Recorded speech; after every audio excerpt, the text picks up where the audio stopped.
First night service కొరకై ఏర్పాటు చేయబడిన వాక్యము మత్తయి రాసిన సువార్త 26వ అధ్యాయము 41 నుంచి.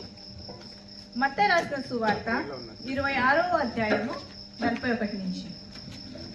మీరు శోధనలో ప్రవేశించుకున్నట్లు మెలకుగా ఉండి ప్రార్థన చేయుడి. ఆత్మ సిద్ధమే కానీ శరీరము బలహీనమని పేతురుతో చెప్పి మరలా రెండవ మారు వెళ్ళి, నా తండ్రి, నేను దీనిని త్రాగితేనే గాని ఇది నా యుద్ధ నుండి తొలగిపోవుట సాధ్యము కాని ఎడల నీ చిత్తమే సిద్ధించునుగా కానీ ప్రార్థించి తిరిగి వచ్చి వారు మరలా నిద్రించుట చూచి ఏలైనగా వారి కన్నులు భారంగా ఉండెను. ఆయన వారిని మరలా విడిచి వెళ్ళి ఆ మాటలే చెప్పుచు మూడవ మారు ప్రార్థన చేశాను. ఇంతటిలో పాఠం సార్. Thank you. అదే రీతిగా చాలా చక్కటి అంశం కదా. శిష్యులు ఆ రోజు ఏం చేస్తా ఉన్నారో ఈరోజు మనం ఇంకా చేస్తామో లేదో తెలియదు, కానీ ఈ యొక్క చక్కటి అంశం గురించి ప్రార్థించడానికి మన మధ్యలో ఉన్న జయశ్రీ వచ్చి ప్రేయర్ చేయండి. ఈ యొక్క అంశం కొరకి మన మధ్యలో ఉన్న కొరపాటి యేసరత్నం గారు రెండు అంశానికి ఈ యొక్క అంశం నిమిత్తంగా జయశ్రీ వచ్చి ప్రేయర్ చేయండి.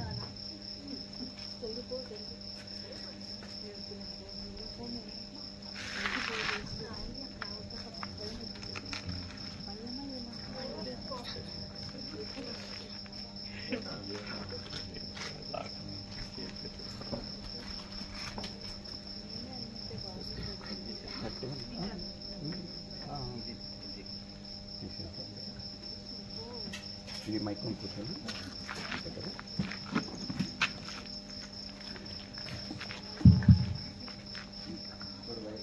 దేవునికి మహిమ కలుగును గాక. చదవబడిన వాక్య నిమిత్తమై ప్రార్థన చేసుకుందాం.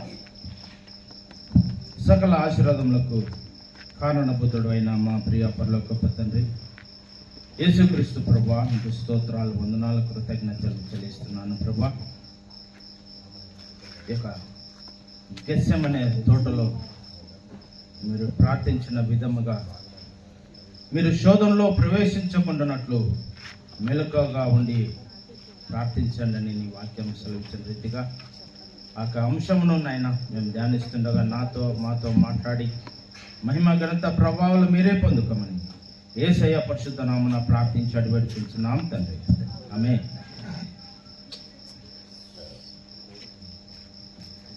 దేవునికి మహిమ కలుగును గాక. సోదరుడు రతన్ కుమార్ చెప్పిన రీతిగా ఒక చక్కని అంశం ఇది. మీరు శోధనలో ప్రవేశించకుండానట్లు మెలకువగా ఉండి ప్రార్థించాలి. అంటే మెలకువ ఎందుకు అవసరము?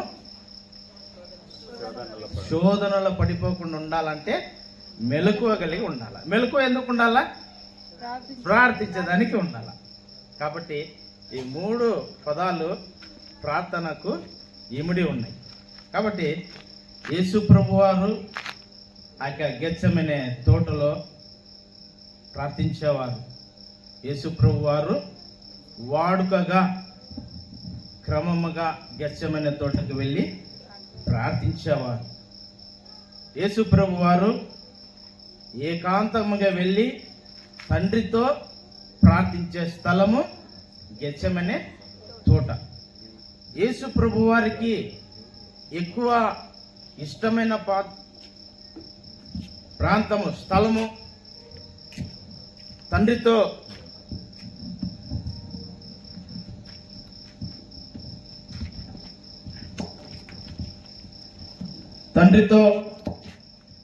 ప్రార్థించేదానికి గడిపే స్థలము గెత్సెమనే తోట. నిజంగా గెత్సెమనే తోట అనగా నూనె గానుగా. గెత్సెమనే తోట అనగా నూనె గానుగా. ఆ యొక్క గెత్సెమనే తోట ప్రస్తుతం అది ఆ తోటలో ఒక మందిరం, చక్కటి మందిరము నిర్మించుంటున్నారు.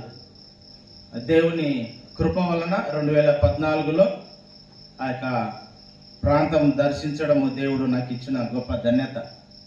ఆ యొక్క గెత్సెమనే తోటలో చెట్లు ఉన్నాయి, కానీ ఆ యొక్క ప్రాంతం చాలా పెద్దమైన ప్రాంతం.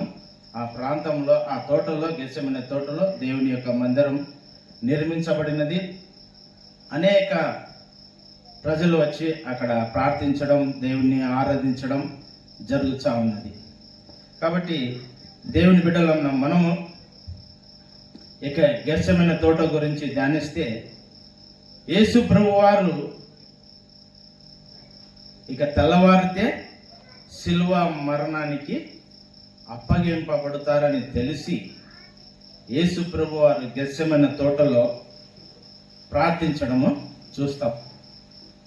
యేసు ప్రభువారు ఇక తెల్లవారితే ఆ యొక్క సిలువ మ్రాను మీద వేలబడతాడని ఆయనకి తెలుసు. అయినను యేసు ప్రభువారు ఆ యొక్క గెత్సెమనే తోటలో ప్రార్థిస్తున్నారని దేవుని వాక్యము మనకు చక్కగా సెలవిస్తుంది. కాబట్టి మనము ధ్యానించడం చూస్తే, యేసు ప్రభువారు ఇక తెల్లవారితే ఆ ఘోరమైన మరణం, భయంకరమైన ఆ శిల్వ యాగం ఆయన అనుభవించబోతున్నాడు. దారుణమైన హత్యగా భావించవచ్చు, అవమానకరమైన మరణమని కూడా మనము చెప్పవచ్చు. అయితే యేసు ప్రభువారికి తెలుసు ఏమని, ఇది ఈ రాత్రి ఆఖరి రాత్రి, ఇక తెల్లవారితే నేను శిలువ మరణానికి గురి అవుతానని తెలుసు. సహజంగా ఒక వ్యక్తి ఒక కొద్ది గంటలో లేదా ఒక రోజు లోపల నేను చనిపోతానా అని ఆ వ్యక్తికి తెలిస్తే, ఒక ఇంటికి యజమాని కావచ్చు, యజమానురాలు కావచ్చు, వాళ్ళకి తెలిసిపోతుంది ఇక కొద్ది క్షణాల్లో, కొద్ది గంటల లోపల నేను మరణిస్తాను అని తెలిసినప్పుడు సహజంగా వారు ఏం చేస్తారు, వారి బంధువర్గాన్ని, వారి బిడ్డలు కావచ్చు, వారి స్వకీయులు, వారి యొక్క కొడుకులు, బిడ్డలు, బంధువర్గాలందరినీ పిలిచి వారితో గడిపిన ఆ సమయాన్ని, ఆ యొక్క తీపి సమయాలు కావచ్చు, ప్రేమగా సంతోషంగా గడిపిన సమయాలు కావచ్చు, ఇక్కడ చివరి సమయం నాది, నా యొక్క బాధ్యతలు ఎవరెవరికి అప్పగించాలా అనే యొక్క చివరి గడియలో వాళ్ళు ఆలోచించి తమ కుటుంబస్తులందరినీ పిలిపించి వారికి వారి యొక్క బాధ్యతలు అప్పగిస్తారు. నాయనా, నీ తల్లిని జాగ్రత్తగా చూసుకో, లేదా పలాని ఆస్తి నీకు అప్పగిస్తున్నాను, పలాని పొలము నీకు అప్పగిస్తున్నానని ఈ రీతిగా బాధ్యతలు కుమారులకు, కుమార్తెలకు అప్పగించడము సహజం. ఈ రోజుల్లో అప్పగించక ముందే, ఆ తల్లి తండ్రి పోకముందే వారు ఏం చేస్తారు, ఇది నాకు రాసి, ఆ పొలం నాకు రాసి, అక్కడున్న జంత పట్టణ స్థలం నాకు ఇయ్యి, ముందే పోట్లాడుకొని ఆయన పోకముందే ముందే పోయేటట్టు మాట్లాడుకు అన్ని సిద్ధపాటు చేసుకుంటాం. నిజమే, ఇది జరిగిన విషయాలు చాలా ఉన్నాయి. జంతా కొట్రసల్లోనే ఒక ఇల్లు ఉంది, అది ఎవరి పేరు చెప్పలేని, వారు ఆ తల్లి పోకముందే ఈ కూతుర్లు కొట్లాడుతున్నారు. వాళ్ళిద్దరికి ఇచ్చినావు, ముగ్గురు అక్కగారు, ఇద్దరికి ఇచ్చినావు, నాకు లేదు, నాకు కనుక దాంట్లో భాగం కావాల్సిందే, నాకు ఇప్పియాల్సిందే, తల్లి ఇంకా పడకలో ఉంది. అలాంటి దినాలలో మనం ఉన్నాం నిజంగా. అయితే ఇక్కడ విచిత్రమైన విశేషమైన సంఘటన మనం గమనించాల్సిన విషయం ఏమిటంటే, యేసు ప్రభువారు ఇక తెల్లవారితే నేను మరణిస్తాను, శిలువ మరణానికి గురి అవుతానని తెలుసు. ఇది నాకు ఆఖరి రాత్రి, ఇక రేపు నేను శిలువ మరణం మీద వేలాడబోచున్నానని ప్రభువారికి తెలుసు. అయితే యేసయ్య ఆ రాత్రంతా గెత్సెమనే తోటలో తండ్రితో ప్రార్థిస్తున్నాడు. ఏ రీతిగా? మెలకువగా ఉండి ప్రార్థిస్తున్నాడు. ప్రార్థించడమే కాక పదే పదే శిష్యుల యొద్దకు వచ్చి, నా శిష్యులారా, మీరు మెలకువని ఉండి ప్రార్థించలేరా అని వారితో చెప్పడము మనం చూస్తాం. మరి ఒక మాట అనడము మనం గమనిస్తాం శిష్యులతో. శిష్యులారా, ఒక్క గడి అయినను మీరు మేలుకొని ఉండలేరా? మీరు శోధనలో ప్రవేశించకుండానట్లు మెలకువగా ఉండి ప్రార్థించలేరా అని వారిని హెచ్చరిస్తూ, మరోవైపు యేసు ప్రభువారు తను కూడా వారిని హెచ్చరిస్తూ పరలోకపు తండ్రితో ఆయన పెనుగులాడుతూ ఆ రాత్రి కాల సమయంలో ఆ గెత్సెమనే తోటలో ప్రార్థించడము మనం చూస్తాం. ఇక్కడ గమనించిన విశేషం ఏమిటంటే, దేవుని వాక్యంలో ప్రభువారు సెలవిస్తున్న రీతిగా ఒక చక్కని మాటను ప్రభువారు సెలవిస్తున్నారు. మత్తయి సువార్త 26వ అధ్యాయము 39వ వచనం దయచేసి ఎవరైనా చదవండి. మత్తయి సువార్త 26వ అధ్యాయము 39వ వచనం.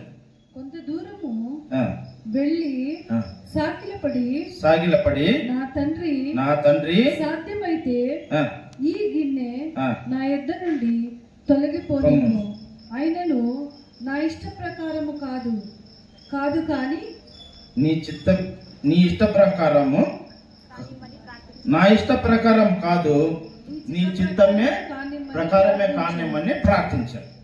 దేవునికి మహిమ కలుగును గాక. తండ్రి సాధ్యమైతే ఏమన్నాడండి?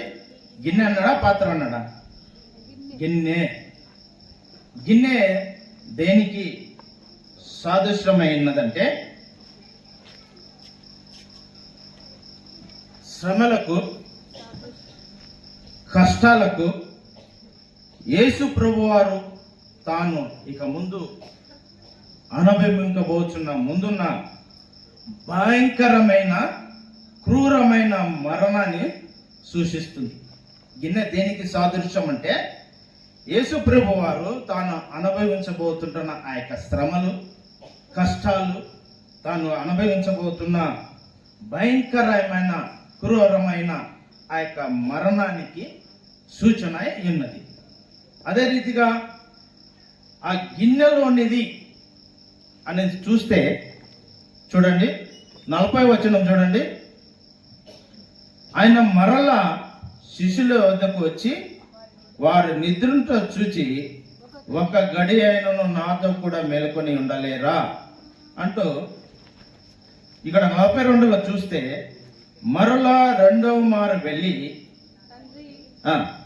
నేను దీనిని త్రాగితేనే గాని ఇది నా యొద్ద నుండి తొలగిపోవట అసాధ్యము కాని ఎడల నీ చిత్తమే సిద్ధించునుగాక. దేవునికి మహిమ కలుగునుగాక.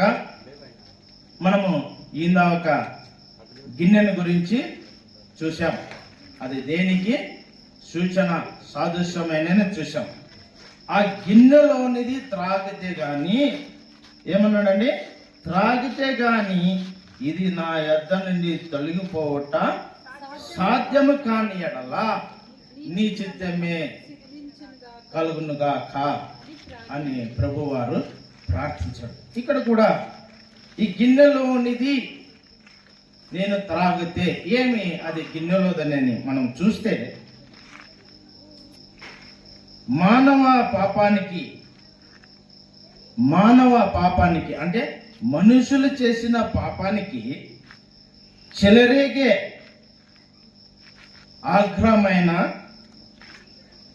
ఆగ్రమైనది యేసు ప్రభువారు తాగబోతున్నారు. అంటే మన పాపములన్నిటినీ ఆయన భరించుకొని ఆ శిలువ మ్రానులో ఆయన ఏలాడబోక ముందుగా యేసు ప్రభువారు ఆ గిన్నెలోనిది తాగుచున్నాడు. అయితే ఏమంటున్నాడు? తాగితే గాని ఇది నా యొద్ద నుండి తొలగిపోవట సాధ్యము కాని ఎడల. ఆ గిన్నెలోనిది అనగా దానికి అర్థము మానవ పాపానికి వ్యతిరేకంగా చెలరేగే అహగ్రమైనది అని సూచిస్తుంది. కాబట్టి దేవుని బిడ్డలైన మనము ఈ రీతిగా యేసు ప్రభు వారు ఆ యొక్క గెత్సెమనే తోటలో ప్రార్థిస్తున్నారు. యేసు ప్రభు వారు ఆ యొక్క శిష్యులతో చెప్తూ, అయ్యలారా మీరు ఒక గడి అయినను మేలుకొని ఉండి శోధనలో ప్రవేశించకుండానట్లు ప్రార్థించలేరా అని శిష్యులను హెచ్చరిస్తూ చూడగలం. నిజంగా బైబిల్ అంతటికి అంటే మనం గమనిస్తే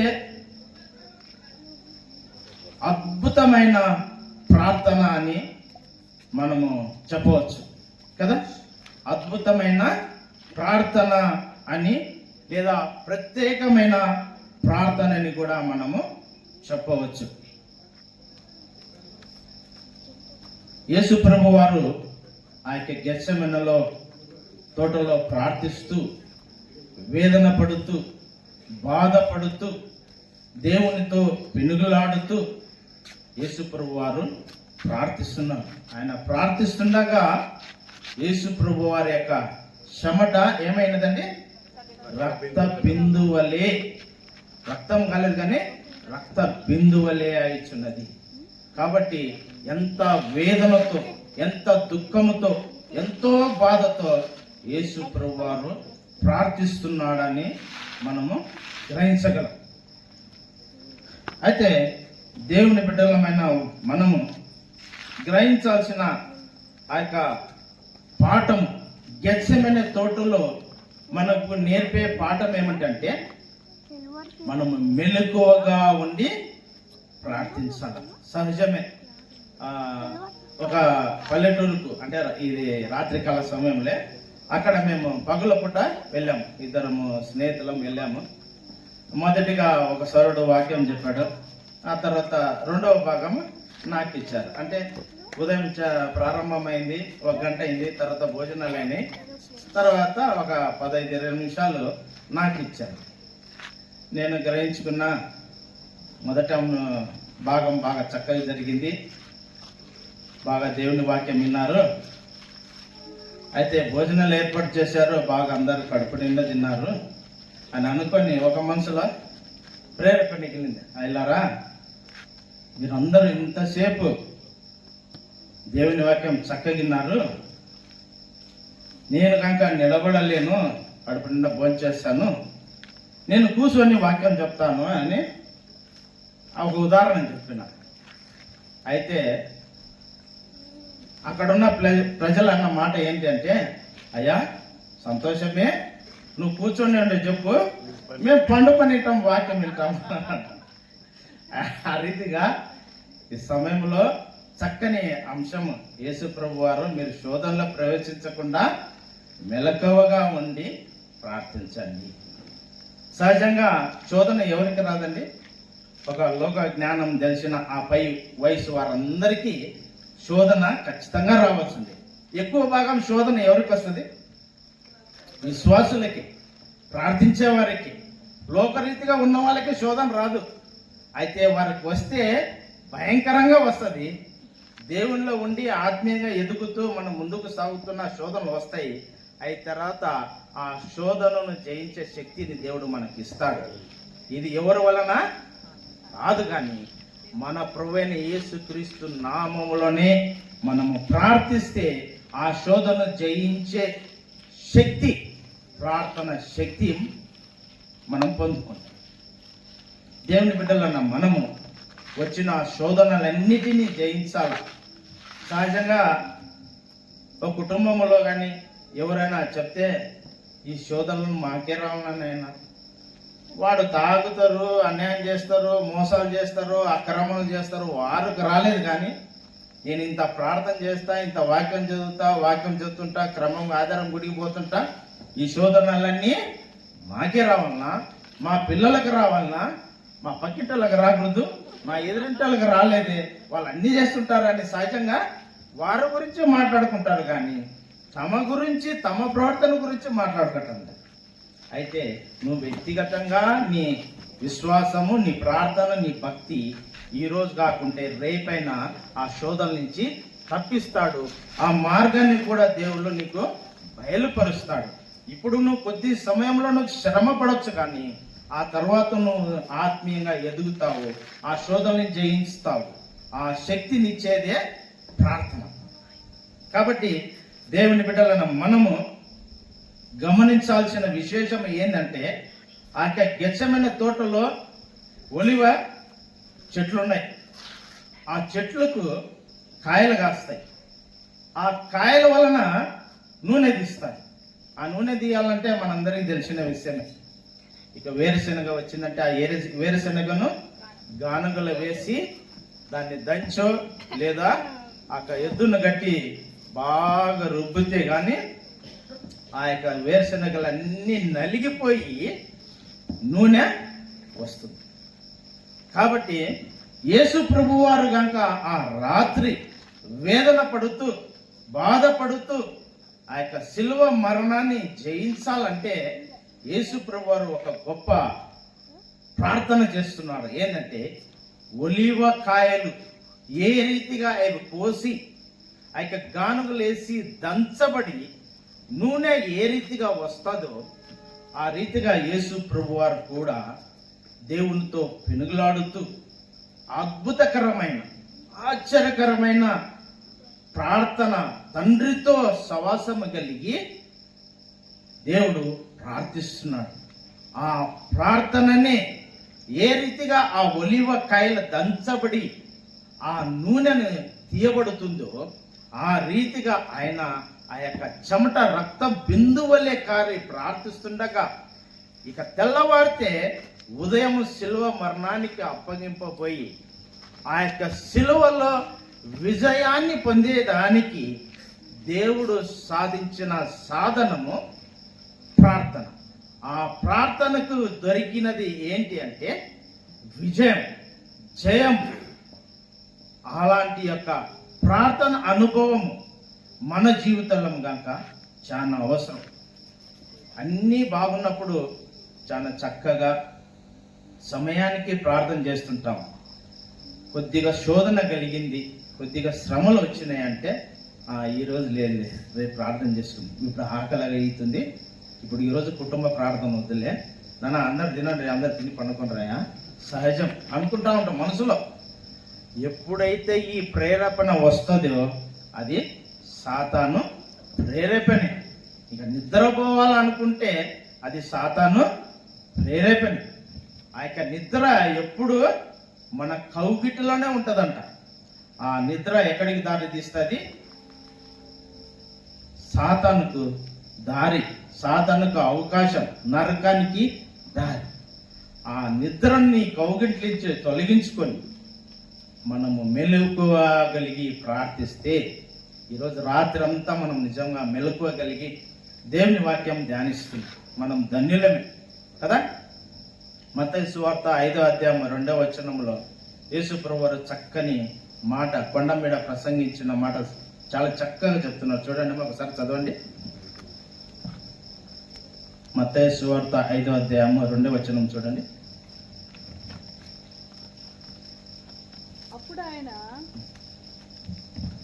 అప్పుడు ఆయన నోరు తెరిచి ఈలాగు బోధింపసాగాను, ఆత్మ విషయమై దీనులైన వారు ధన్యులు. శోధన ఉంది కదా, శోధన సరే లేదండి అక్కడ, అది నేను ఆత్మ గురించి ధ్యానించిన అంశం ఉంటుంది. ఏది ఏమైనా నిజంగా మనము శోధనలో ప్రవేశించకుండా మనము ప్రార్థన చేస్తే మనము ధన్యులవుతాం. కాబట్టి దేవుని బిడ్డల మనము ప్రార్థించేదానికి వెళ్ళినప్పుడు, మన ప్రార్థన గదిలో కూర్చున్నప్పుడు ఎవరో వినాలి, ఎవరో చూడాలి అని చెప్పి ప్రార్థించేది కాదు. పైకి చేసే ప్రార్థన కాదు, మొక్కుబడిగా చేసే ప్రార్థన కాదు, కానీ హృదయ అంతరంగము నుంచి మనం ఎప్పుడైతే దేవునికి ప్రార్థన చేస్తామో, ఏ రీతిగా ఆ యొక్క ఒలివ చెట్టులోని కాయలు దంచబడి నూనె ఏ రీతిగా రాబోతుందో ఆ రీతిగా మన శరీరాన్ని నలగొట్టుకొని మన నిద్రను మేలుకొని మనము ప్రార్థిస్తే మన ఆత్మకు శక్తినిచ్చేది ప్రార్థన. ఆ ప్రార్థనే మన ఆత్మ అయిన ఈ శరీరానికి దీపముగా వెలిగింపబడుతుంది. ఎప్పుడైతే ఆ దీపము వెలిగింపబడుతుందో ఆ గదికంతా వెలుగు వస్తుంది. ఆ రీతిగా మనం ఎప్పుడైతే ప్రార్థిస్తూ ఉంటామో మన జీవితం, మన ఆత్మ వెలిగింపబడుతూ ఉంటుంది. మనం ప్రార్థన జీవితము మనకు లేకుంటే గిన మనము వెలిగింపబడలేము. యేసు ప్రభువుకు వచ్చిన శోధన అంత ఇంత కాదు. ఆది కాండము నుంచి ఆ సువార్త పాఠం వరకు 4 సువార్త పాఠాల వరకు మనం చూస్తే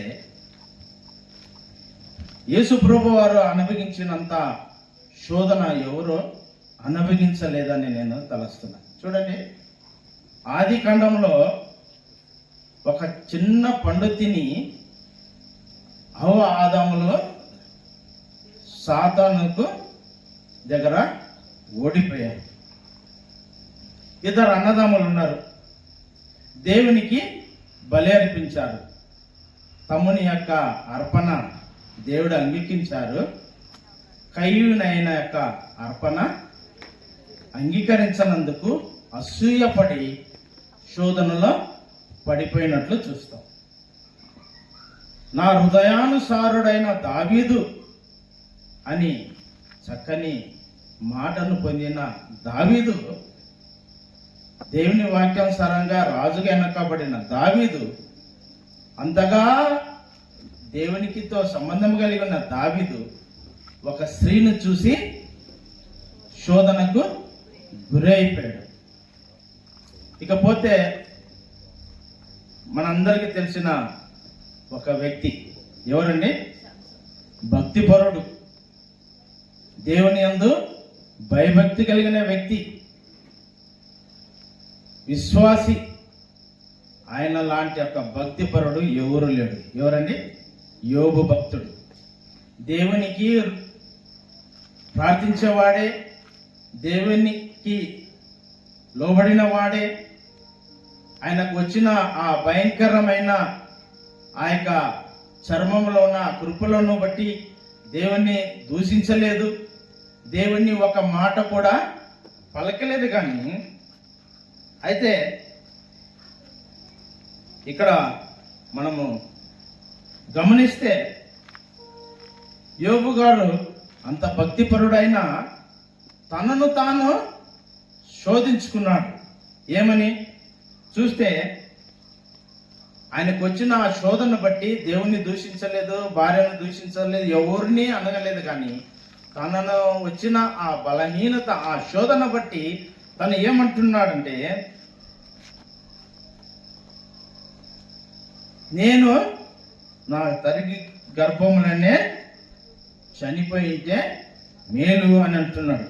నేను పుట్టిన దినము శపించబడునుగాక, నా తల్లి గర్భముల నేను ఎందుకు చనిపోలేదని తను తాను అనుకుంటున్నాడు. నేను భూమి మీద ఎందుకు పడ్డాను, ఆ దినము చరిత్రలో లేకపోకుంటే బాగుండును. తన బ్రతుకును తాను శపించుకుంటూ ఉన్నాడు. ఇకపోతే బాప్తిసమిచ్చు యోహాను యేసు గురించి చక్కని సాక్ష్యం ఇచ్చాడు.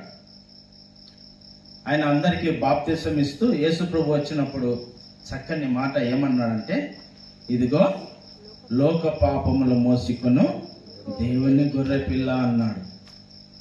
ఈయన చెప్పులు కూడా నేను విప్పేదానికి యోగ్యుడును కాదన్నాడు.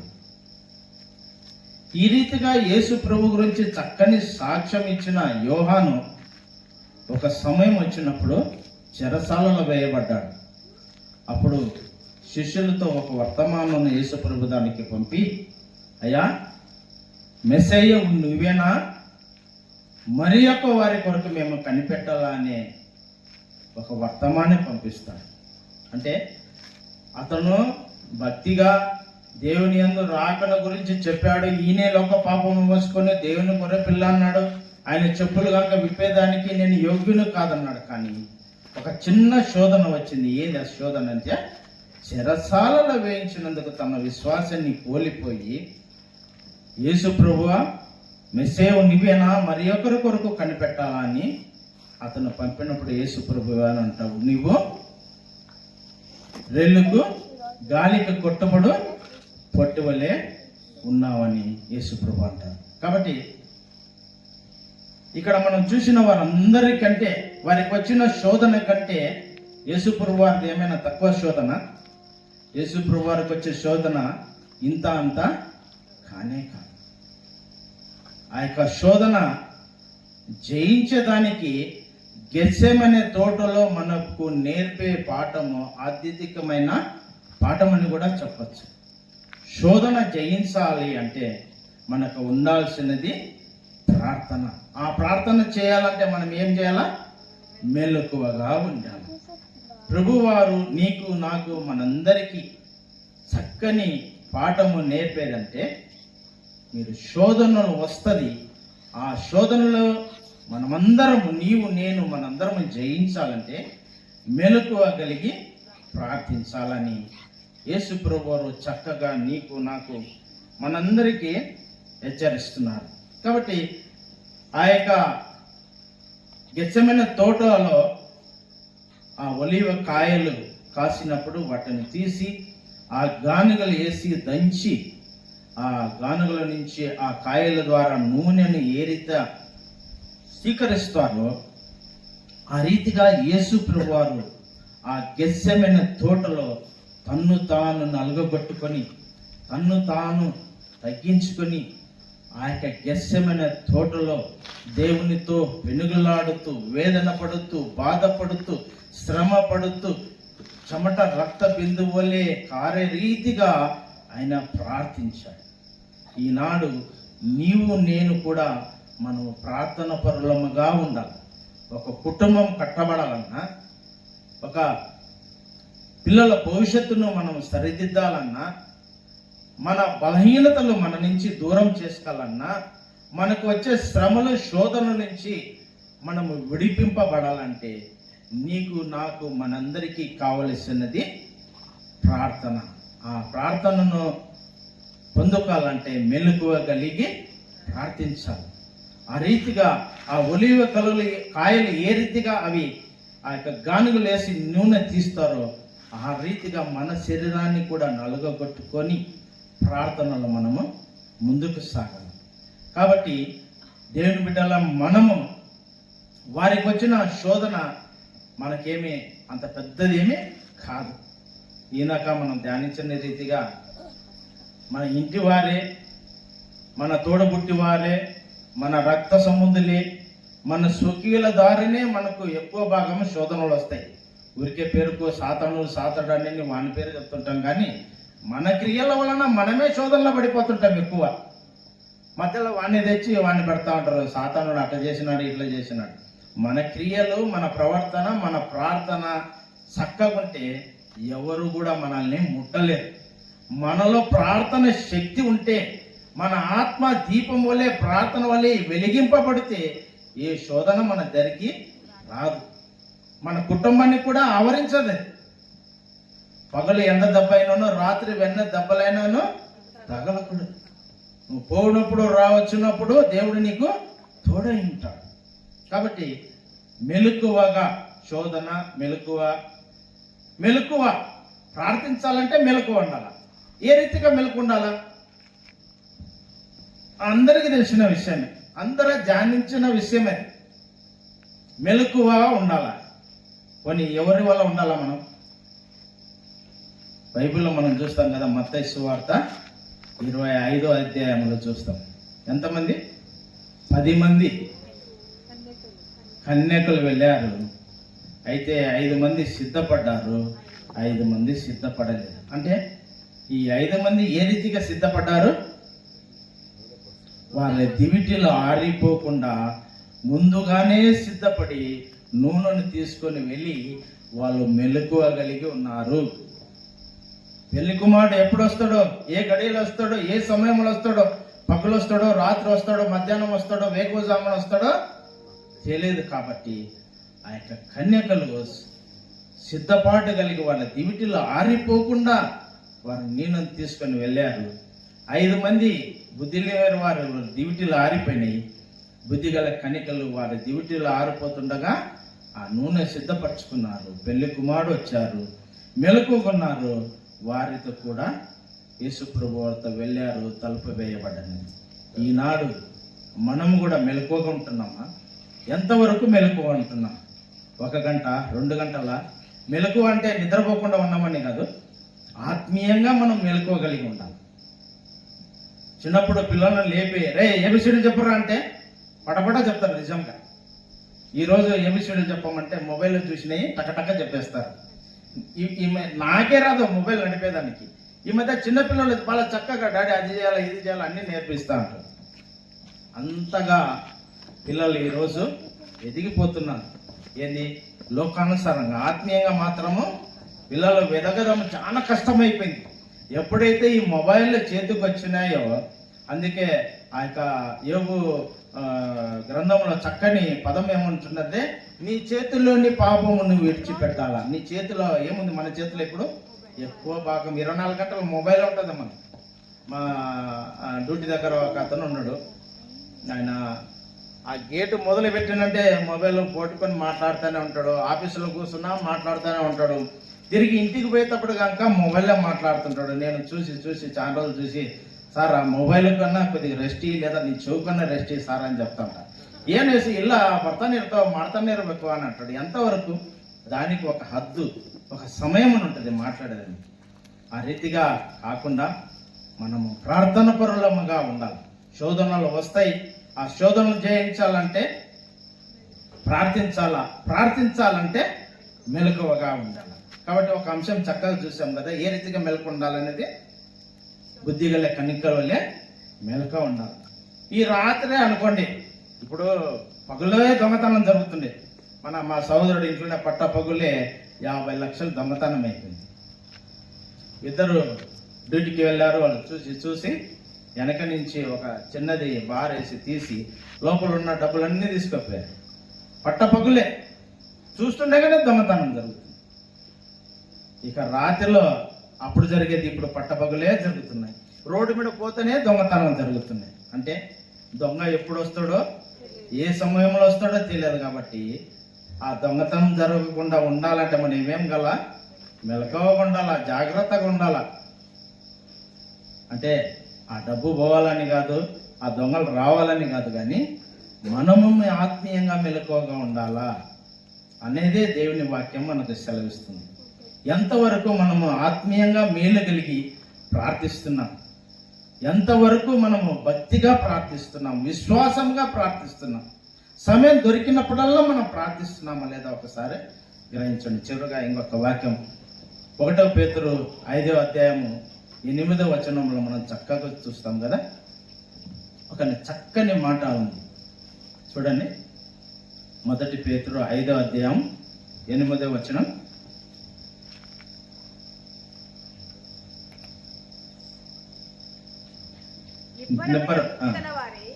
మెలకువగా ఉండుడి.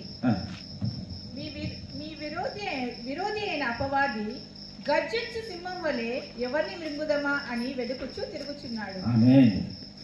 ఎవరండి? మన విరోధి అయిన అపవాది గర్జించు సింహం వల్లే ఎవరిని మింగురుదా అని తిరుగుచున్నాడు. కాబట్టి మీరు మెలకువగా ఉండండి. ఒకవేళ సింహం వచ్చిందనుకో, మనల్ని ఏం చేస్తుంది? చీల్చి చండాలి తిని పెట్టేస్తుంది కదా. అపవాది కనుక మనల్ని అనేకమైన సమస్యలకు గురి చేస్తాడు. ప్రార్థించకుండా చేస్తాడు, బైబిల్ చదవకుండా చేస్తాడు, ప్రార్థనకు బోనియకుండా చేస్తాడు. ఈ రీతిగా వాడిని కార్యాలు చాలా ఉన్నాయి. అపవాదికి జనకుడు అయిపోయింటున్నాడు. కాబట్టి దేవుని బిడ్డలైన మనము మెలకువగా ఉండాలి. ఎందుకంటే అపవాది గర్జించే సింహం వల్లే మన మీదికి రాబోతున్నాడు. ఎప్పుడు మింగుతాడో, ఏ రీతిగా మింగుతాడో మనకు తెలియదు. కాబట్టి మనము మెలకువగలిగి ఉండాలా. మనము ప్రార్థన శక్తిని పొందుకోవాలంటే మనము శోధనలో ప్రవేశించకుండా మనము ప్రార్థించాలా. మనము శోధన జయించాలంటే మనకు కావాల్సినది ఏంటండి? ప్రార్థన శక్తి. కాబట్టి దేవుని బిడ్డలను మనలో ఉన్న ఆత్మ ఆరిపోకుండా అది వెలిగింపబడాలంటే దిననిత్యము మనము ప్రార్థనలో గడుపుతూ ఉండాలి. మన స్వకీయమైన పనులకి ఎంతో సమయం ఇస్తాం కదా. ఆ మార్కెట్ పోవాలా, బ్యాంక్కి పోవాలా, డబ్బులు ఎంత ఉన్నాయి తీసుకోవాలా, ఎవరికి ఎంత డబ్బులు ఇవ్వాలా, రేషన్ ఎంత ఉంది, ఎవరికి ఎంత ఇవ్వాలా, ఈ రీతిగా పాలకు, కరెంటుకు, నీళ్ళకి ఏమేమి ఇవ్వాలా అన్నీ తెలుసు. కానీ ఎప్పుడు ప్రార్థించాలా, ఎప్పుడు వాక్యం చదవాలా, సవాసానికి పోవాలా, సువార్త సభలకు పోవాలా, ఆదివారం గుడికి పోవాలనే ఈ ఆలోచన మాత్రము మనకు రావడము చాలా తక్కువ.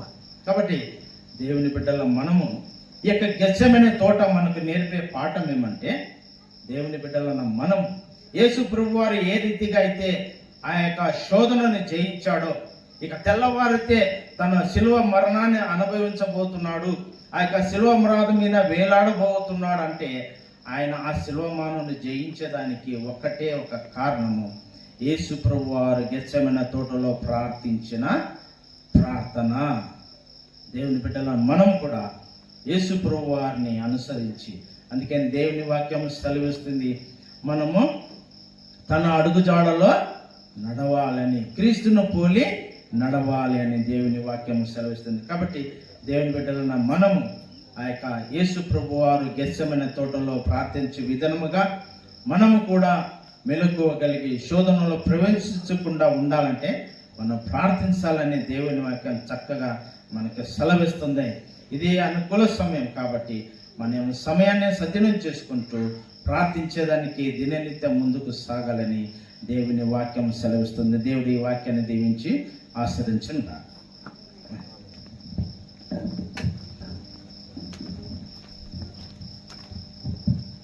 నిజంగా చాలా చక్కటి ఒక వాక్యము వర్తమానాన్ని అన్నగారు ఇచ్చారు. ఉద్దేశం అంతా ఏమున్నదంటే మనం మేలుకుతో ఉండి ప్రార్థించాలి కదా. ఉపమానంగా ఎంత చక్కగా మొబైల్ గురించి